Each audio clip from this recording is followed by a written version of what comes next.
Morning, guys, and happy Monday. I'm going to try to make this video quick. I'd like to keep these under 6 minutes if possible, so they don't take up too much of everybody's morning. But welcome to the Dispatch channel. I did want to call out last week. We absolutely crushed it. You guys did an amazing job. We would not have crushed it without you guys and your teamwork, so awesome job to everybody, and let's keep winning March. So today we're going to go over deduct meters. I just want to let everybody know there was an email that was sent out, so you guys should have seen it, that we are about 2 to 4 months out on deduct meters, and nobody else has them. They come from overseas, and the city of Columbus requires specific ones to be installed. So what do you need to know? That the call center will be letting people know when they are booking that deduct meters will be a couple months out, so they are at least aware. What we need to do is make sure that we are familiar with the special order board. That is under daily live action boards and under the tab of special orders, and making sure that we're adding in anybody that may have called in and said they were waiting on a deduct meter from us, so we can add them to the list and make sure that we're not missing any customers, as well as that we have a list of anybody we need to update when we do get them in. If you have any questions on this process, please see me or Olivia. Next thing is job type adjustments and LTOs. So we did talk about that we need to focus and get a little bit better on changing the job types when we are closing out jobs. This is not for when somebody is calling in and saying, I have a garbage disposal, a water heater, and a sump pump, and then the technician only sells the water heater. You don't need to change the job type to a water heater 6+. If they called in for an original garbage disposal, then they called in for a garbage disposal. Technicians upselling or bundling, that doesn't require us to change the job type. What does, and what most commonly I see as an error, would be sewers, floor drains, or downspouts. We're closing out the job. The technician puts on the invoice that this was a floor drain, and we're leaving it as a sewer closed out.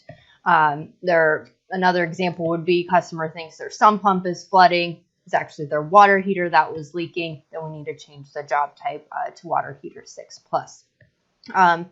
I will be sending out an SOP, so it's easier for everybody. I'm not quite finished, but I am working on it here, so everybody will be able to have an SOP to go back to. But the reason why this is so important is because our metrics are completely tied to our job types, our KPIs, our right tech, right job board, all the things we use for decision making and historical data is all connected to our job types. So if we are closing out jobs on wrong job types, then we're creating inaccurate metrics for people. For example, if we keep closing something out as a sewer and it's really a floor drain, we could be showing that someone's not doing a good job at setting up sewer LTOs or not doing a good job at converting sewers, when in reality their problem was floor drains or downspouts. The other thing I just wanted to touch on for the LTOs is I have seen a lot of LTOs come with an inaccurate job type. So it'll say it's a sewer and it'll be booked as an LTO downspout.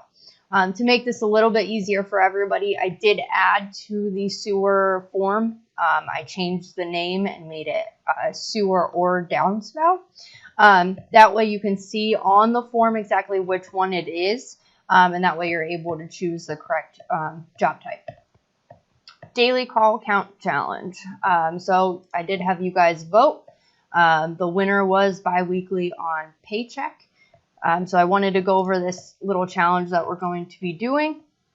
So it's going to start the 21st. Winner each day gets $10 added to a pot that they get biweekly on their paycheck for whoever gets the most calls.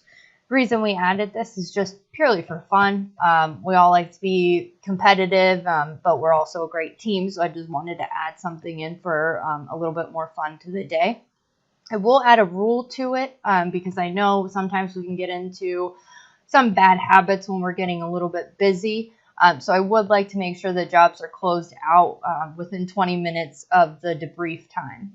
That should be plenty of time to come back after a rush and close out the jobs you have. We can't be letting them sit open too long and have a bunch of tabs. We can't be completing them out and then returning to all the jobs. There's just too many mistakes that get made that way. And I have the proof, from error reporting and doing this for so many years. It creates way too many errors. So I will, be watching and making sure that we're closing out jobs in a timely manner. And anybody that just has too many open jobs, we'll just disqualify from the challenge for that day, just to make sure everything's fair. All right, but that's all I had for today. So I just wanted to let you guys know these few things: the deduct meters, job type adjustments, and the daily call count challenge. So again, awesome week last week. Looking forward to crushing it again this week. Thank you, guys.